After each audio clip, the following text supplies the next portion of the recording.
All right, what is up, YouTubes? We are here to catch up on spoilers because I've just had a hectic week. In case y'all don't know, I'm also coaching basketball this year and had a game Thursday and Friday.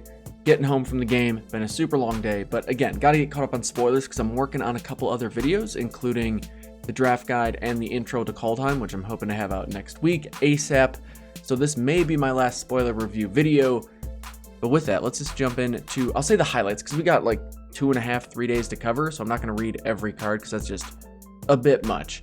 But my feelings on this set is that it is going to be really similar to Ravnica Allegiance in that most archetypes don't mind taking some time to really just overwhelm your opponent with value, except for white-red and green-red, which are just here to come out swinging. And I guess white-red was more Guild Ravnica, green-red is super aggro and looking to do all kinds of crazy stuff, but also red blue is an archetype that I'm just feeling is going to be top tier, because once they get into the mid to late game, I don't know how anyone keeps up with them from a value standpoint.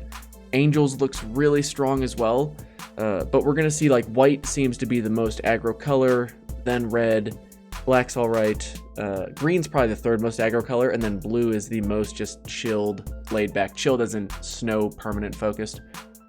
Pun intended. Yeah, we're going to say that. Pun intended. But moving right along, I'm really curious too how this second spell a turn thing works out, like Code Spell Cleric. This thing just keeps getting bigger. I like it having Vigilance.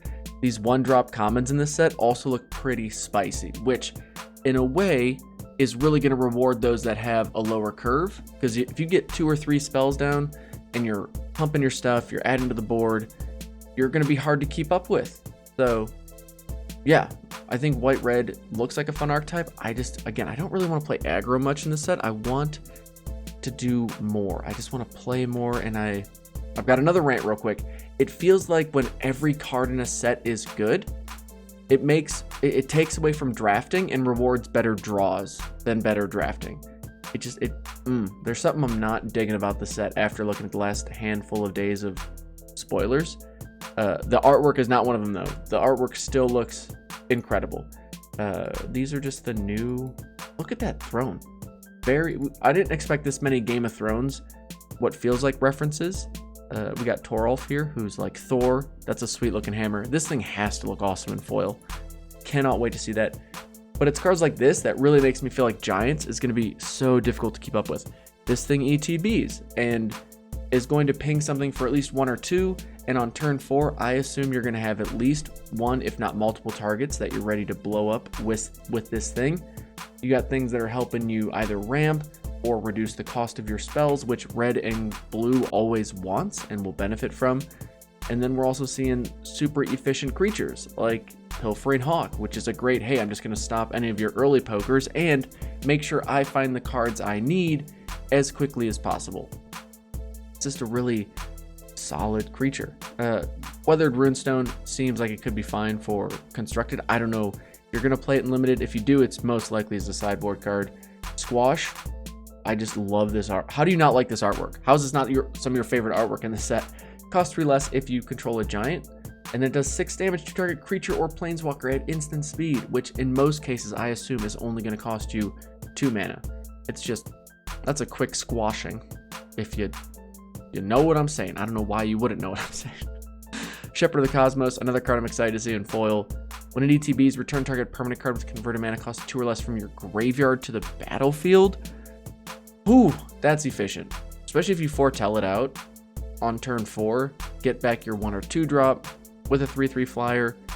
Not too shabby. Infernal Pet, I love this artwork. It took me a while to figure out what's happening, but this little guy is monging on some delicious looking massive dragonflies or some type of, I don't know, it's nomming on something, and it keeps nomming on him, and it keeps getting bigger, and it gains flying itself because it's eaten so many things with wings. You are what you eat. Infernal Pet proves that to us. Right? I mean, what? There you go. Now here's something that I'm kind of excited about though. These runes, very cool. You can enchant permanent, which more often than not should be a creature or a vehicle. If you put it on a creature, well, first of all, it replaces itself, which is already great. Put it on a creature, it has flying. Put it on a vehicle, equipped creature has flying. Or I guess, did I say vehicle? Vehicle's whatever.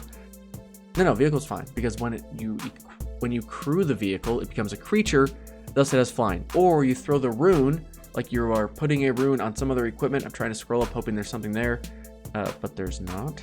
And it gives that equipment a flying ability too. Like, this is a really clever way of when you see the discussions around how does Magic come up with something new, and you're like, well, it could be this kind of card, and like, that's just a glorified artifact or enchantment, or it could be this. It's like, well, that's either going to be an instant or a sorcery. It's really hard to come up with something that's really new that doesn't already exist or have the same functionality of something else in Magic. But the rune line, I think, is actually super clever. Yes, it's still an enchantment, but what you enchant and the effect it has on it, it to me feels like a unique spin on what we've already seen. So I'm a big fan of the runes. Hoping to see more in this. I mean, I'm assuming there's gonna be a cycle of all 5 colors have a rune. I don't know if they'll all just be 5 uncommons or if we'll see more, but also just want to keep these coming. Maybe not every set, but every so often. Surprise us with a rune. Cinderheart Giant, a 7/6 trample for 7, not too shabby. When it dies, 7 damage to a creature at random. Who doesn't like some random chaos? That feels very red and on flavor. I like it. We're seeing some smaller boast stuff, like attack, pay 1, opponent loses 1, you gain 1. Like, that's fine. I just can't believe we're seeing so many 1/2s at a 1 cost in this set. But moving on, this is just a 3/2 hasty boy, because white-red is going to be that super aggro game plan to ruin your day when you're trying to build up a sweet board and do crazy stuff. I like that this guy, Avalanche Caller, it just feels fitting to be able to turn your lands into what would really be just be an avalanche of problems for your opponent. 4/4 with hexproof and haste. Don't mind if you do. Carfell Harbor or whatever. I like this. Another flavor win.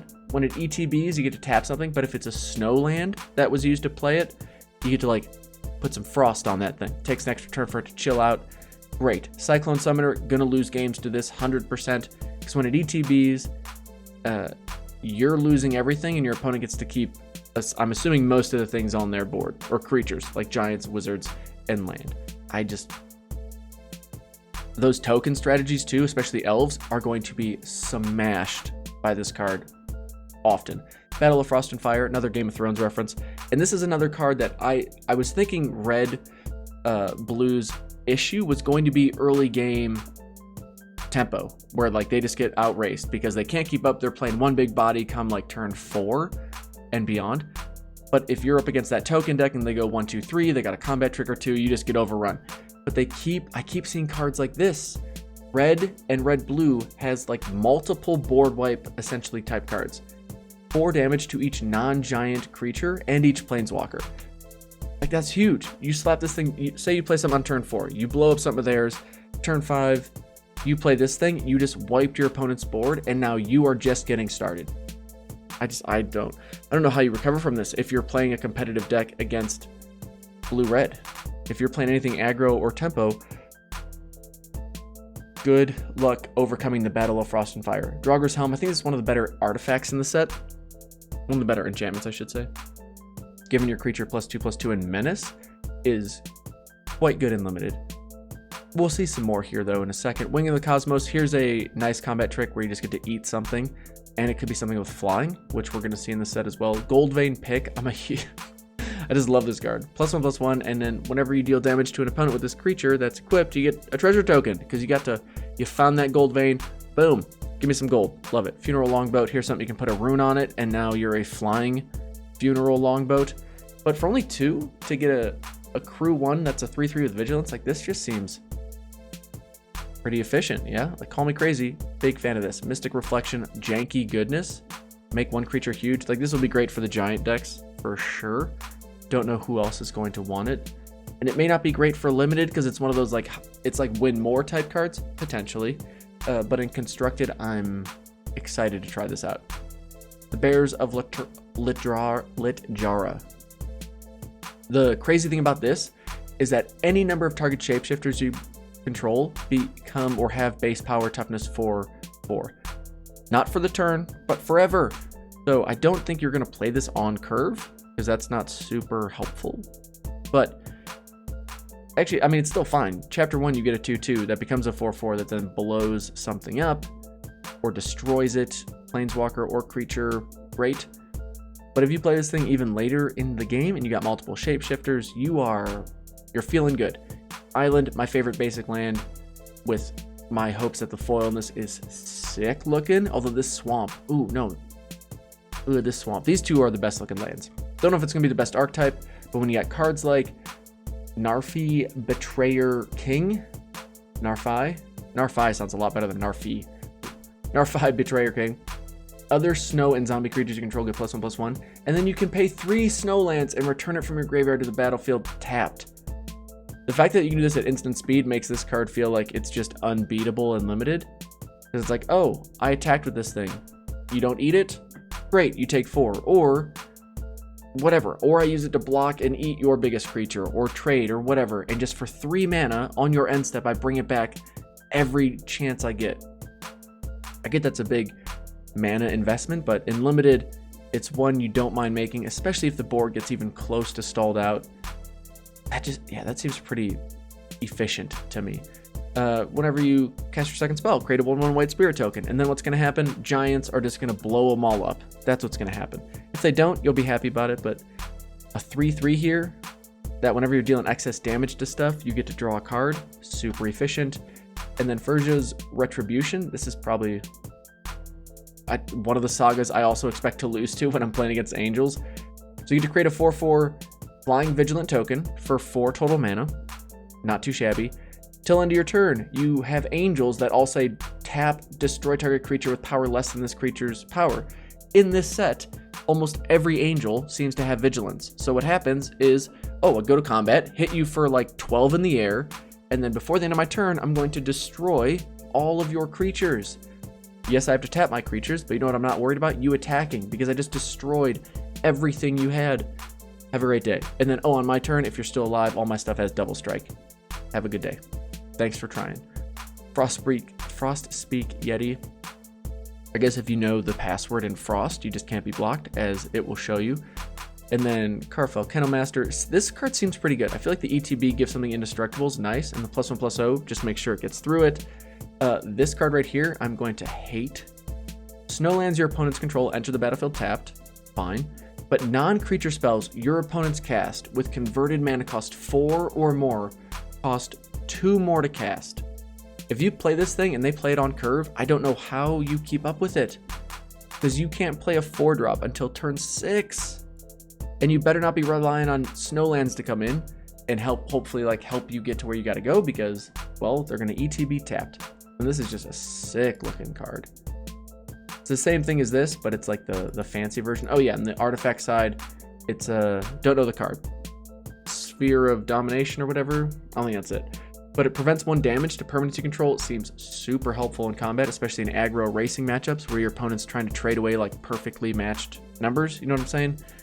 And then whenever you or another permanent you control becomes a target of a spell or ability, it gets countered unless they pay an extra, which again just slows all of their plans down. Seems really efficient. And now Axeguard Armory. There's going to be 10 of these uncommon lands, 1 for each 2-color archetype. So this is Axeguard is the land of the realm of the dwarves, so white-red, and they're white-red. I mean, all of these just seem super fun. They're slow because they ETB tapped. They don't fix your mana for that archetype. They just provide one of the colors, and you got to sacrifice the land. So they're slow, but the ability, I'm assuming if you're playing it, is there to help you break through a board stall or close the game out. Ascendant Spirit is one of my least favorite cards in this set because I don't know why it's not white. Why does blue get the super fun card? White should get this card. 100% white should have this. And if you can somehow turn this into a shapeshifter or changeling or whatever, you can rush it and it's going to be super fun. Like, it's just a janky good card to brew with, and it's pretty powerful for limited, assuming you have the Snowlands. But once you finally get it to, what is it, Angel Spirit Warrior status, it now has 1/1 counters on it, which you can do this multiple times. If you get a ton of land, you just keep pumping it into it, get a lot of land, and you get to draw extra cards. Whenever this creature does combat damage to a player, draw a card. Again, would have loved to see this card in white, but it's just that it's a fun blue card. So here we go. Skemfar Avenger. Whenever a non-token elf or berserker you control dies, you draw a card and lose 1 life. I like it. 3/1.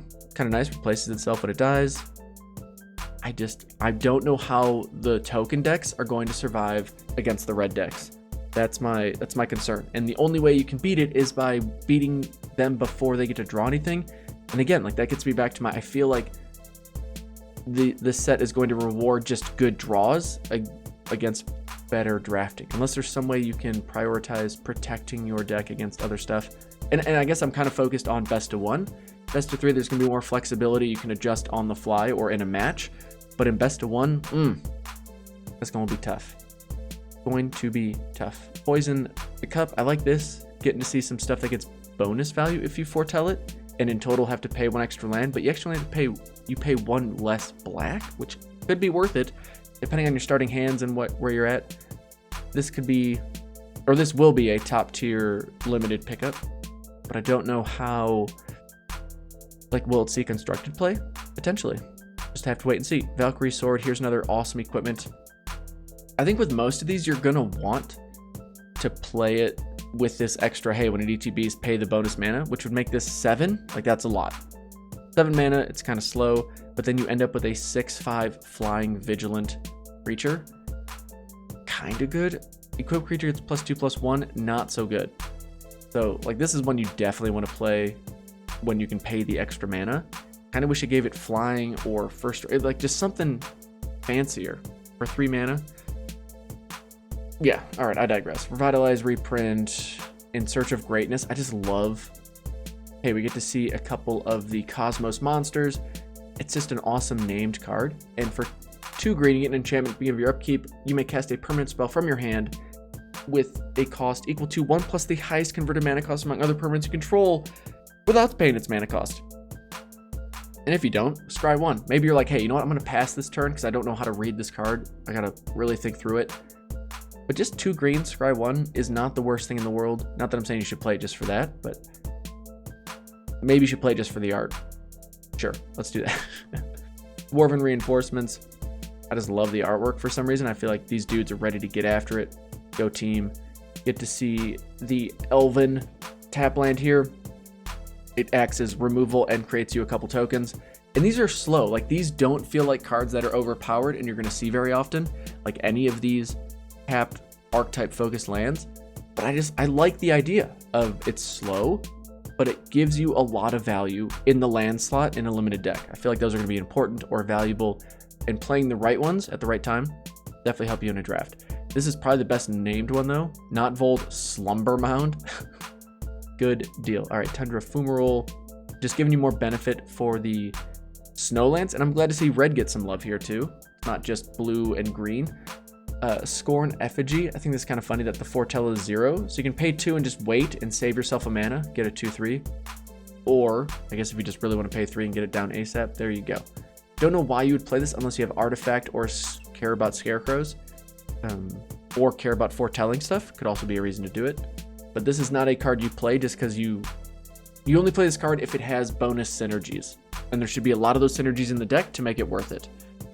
Or you're playing 3 colors and you're just desperate to have stuff you can play on curve safely. There's another reason, I suppose. This is probably one of my more favorite type of boast effects. A 3 mana 2/3, meh. But every time you attack, you can pay 1 and a white and you can tap down the thing you don't want blocking. Not too shabby. Axguard Braggart, 3/3. When it attacks, basically, hopefully you're paying the boast. It becomes a 4/4 with Vigilance, and then a 5/5 with Vigilance, and then you just keep growing this thing, and it keeps getting more and more problematic. Here's one that helps you create tokens, and if you play it on curve, it's not the worst thing in the world to do, right? Attack with a 2/1, it probably trades away with their early blocker, but then you get to replace it with another 2/1. So, depending on your game plan, it could work. If it doesn't, you're probably in like the mid to late game playing it and hoping to protect it with a combat trick or something like that, so you can just keep getting value out of it. I feel like this card is only going to work though if you're drawing the right stuff with it. If you don't, it's just going to feel bad that you sink what ends up being 5 mana into it for 4/2 power toughness. That's not all that exciting for limited. Now, Sema God of the Voyage, I wonder how often this card ends up being a trap for people and how much it just ends up being a card that you cannot keep up with. So at the beginning of your upkeep, you may exile. So basically you play it, and then the next turn you exile it. And if you do, the next time, whenever a land enters the battlefield, If it's exiled, you can put a Voyage counter on it, just whatever, a counter on it. And then you can return it to the battlefield. If you don't, you just get to... Wait, hold on, what is it? Cosmos exiled, you may put a Voyage counter on it when you play that land. If you don't, so if you don't put the Voyage counter on it, you just bring it back into play, and it comes into play with X11 counters, and you draw X cards, where X is the number of Voyage counters on it. So basically, play it on turn 3. Turn 4, exile it, play a land, put a Voyage counter on it. Turn 5, play a land. Do you put a Voyage counter on it, or do you bring it in as a 3/5 and draw a card? I don't know, it depends on the board state. But now it's back in, you've replaced it, you've gotten ahead on cards, you've got a huge body that's a problem to deal with. I think if you get 2 counters on it, you're doing really good. You get 3 counters on it, you're probably so far ahead right now it doesn't really matter, but you're definitely, like, you've sealed the game at that point in Limited. Drawing 3 or 4 extra cards from one card like that, and a huge body, I don't know how someone comes back from that. Unless, like, they've got flyers and they're just winning the race. This is a card that, if somehow you can also play multiple lands in a turn, is going to be, yeah, brutal. And then it's vehicle side. Whenever vehicle you control deals combat damage to a player, that player exiles that many cards from the top of their library, and you can play land cards from it. As long as they remain exiled. This thing could die. Your other vehicles have dealt damage, you've got other cards exiled, this thing finally dies, you can still play the land cards. That seems pretty good. Just saying. Man, these Aura Lights or Aurora Borealis, Northern Light cards all look sick. This one just helps us gain life and draw some cards. Seems good. What else we got? Nico Defies Destiny. This is just showing that Blue-White Spirits also wants to foretell stuff, which I think Spirits and foretelling, like the Flavor Win, helps you get ahead on cards. But you have to, you definitely aren't playing this on curve, I would assume, because you're not going to have much stuff foretold, and you probably want to wait until you have multiple things foretold, or off in the foretell section, play this thing. So there you go. Finn the Fangbearer. This is 100% going to be a constructed deck, just the Death Touch payoffs. Whenever a creature you control with Death Touch deals combat damage to a player, they get 2 poison counters. Infect is kind of back in Standard in a roundabout kind of way. I love it. I say I love it, and then I'm going to play against it, and it's going to be terrible, but so far, big fan. This thing, this monster elephant, just says whenever a permanent you control becomes the target of a spell or ability an opponent controls, you may draw a card. That seems pretty good. And as a 6/5 trampler in Limited, just boss status. What was this one again? The Dwarven Hammer. When it ETBs, you may pay 2. If you do, create a 2/1 that has +3/+0 and trample because it's equipped to it. I like this equipment. +3/+0 and just trample. Trample Unlimited is huge. Big fan of trample. I think this is a pretty solid artifact as well, and it fits in the archetype. Not too shabby. This guy, I have no idea how good it's going to be in Limited or Constructed. It's a flash flyer, so for a whopping 4 mana, or I guess you could foretell it for 3, whatever, 3/4 flyer. When it ETBs, you may exile any number of non-angel creatures you control until it leaves the battlefield. I don't know what scenarios you want to play that in. If you have a scenario where this works, let me know, or like where it's the best to do it in. I'm very curious. In Limited. In Constructed, yeah, I guess tell me if you got something good in Constructed too. Sure, let's do it. Litjara Mirror Lake. This one seems pretty bonkers. So for 5, tap and sack it, create a token that's a copy of target creature you control, except it ETBs with an additional 1/1 counter on it. Activate it only anytime you can cast a sorcery. So, like, pay 5, tap, sack, create a copy of your biggest creature. Yes, please. From a land. That's it's not too shabby. Get kind of a board wipe action. Don't mind if we do. Some of the fancy artwork ones. We see... Oh my gosh, what is this? Disdainful Stroke reprinted. The whole counter card that costs 4 or more. When this ETBs, creatures you control get +1/+0 in haste, so it comes down as a 5/4 with haste. Colossal Plow, I just don't think is going to be good or playable in really any format. Brew 6 just makes it rough. If you could somehow play something from your graveyard, like you got to plow up a 1, 2, or 3 drop and use that white mana for something, maybe. But I'm not convinced that this is solid, even though it only costs 2 to play. I don't know how you get to that Crew 6 quickly. So, ready to be proven wrong on that. Raven Wings, I like that the one rune we saw gave your thing flying, and this equipment also gives it flying, but +1/+0 as well. Maja, what is this, Maja Bredagard Protector. I really, really like that the uncommons in this set also are like, they're fun. They're kind of janky. They're strong, but not overpowered. Like, hey, you got a 5 costed 2/3. That's not great. That's actually terrible. But it also has an anthem effect. Other creatures get +1/+1. Hey, not too shabby. And a little landfall action. When a land ETBs, create a 1/1 white human warrior creature token. Potential. Like, playing this thing on turn 6 doesn't feel good, but if you play it on turn 6, then play your 6th land, now you've added, what, you got 4, 5, or 6 mana, 5 mana. Like, that's not too shabby. You get 2 or 3 landfall triggers with this. Now you're cooking. All's well.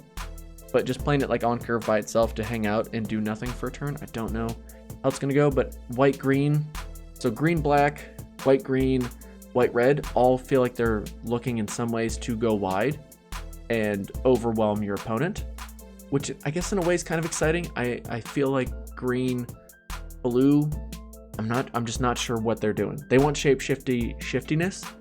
I'm just not sure if they're going tall or wide. I guess blue-green often does both, or can do both. But I like seeing multiple token strategies. I like seeing multiple go wide, try and just big beats your opponent down. But we'll have to see how consistent red can pull off the board wipe or stabilize move, and then hopefully turn the corner, which is weird for red to be in that position too, to be in the aggro position, but also in the board wipe or help the other archetypes stabilize position. Gives me hope for red being a big factor. Then we get to see a super pushed card. For 1 white, you get a 1/2 flying first striker. Like, that's kind of nuts, especially in white red or anything that's just focused on equipment and stuff. You slap equipment on this thing, that's like game. It's like Healer's Hawk in Guilds of Ravnica again. The white red game plan is alive and well with this common bird. And then we have a little 2/2 lifelink, and we've got another nice little combat trick. I'm really surprised that the foretell is like 3, but also with it being a 5, creatures control it +2/+1.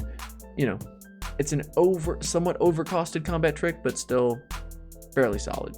So yeah, I guess that's the catch up on the archetypes and the spoilers. I'm curious what you think the best archetype is going to be, or which one you're most excited to play. I think my top 3 now are clearly Giants, which are blue-red, Angels being white-black, and then I'm excited, I guess, to just try white-red and see how obnoxious it is.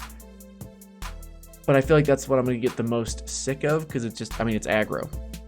It's what aggro does. If you draw decently well, you're pretty much unstoppable. If you don't, it just gets frustrating. But beyond white-red, what's another one I'd want to try? Probably shape-shifting. Maybe blue-white, see how the foretell stuff works. Okay, I guess I have a clear 2, and then the third one is up for debate still. But yeah, that's going to do it for me, y'all. Really appreciate y'all watching, especially if you made it this long. This was the longest video yet. But we got some good stuff coming out next week. I hope y'all just have a fantastic weekend. Hope this week treated you well. It was a brutal one for me, but we got through it. Here we are. Let's all enjoy the weekend and then get excited for these spoilers to wrap up. And yeah, eventually look forward to playing with a new set, Kaldheim. We'll see y'all in the next video. Take it easy, my friends. Peace.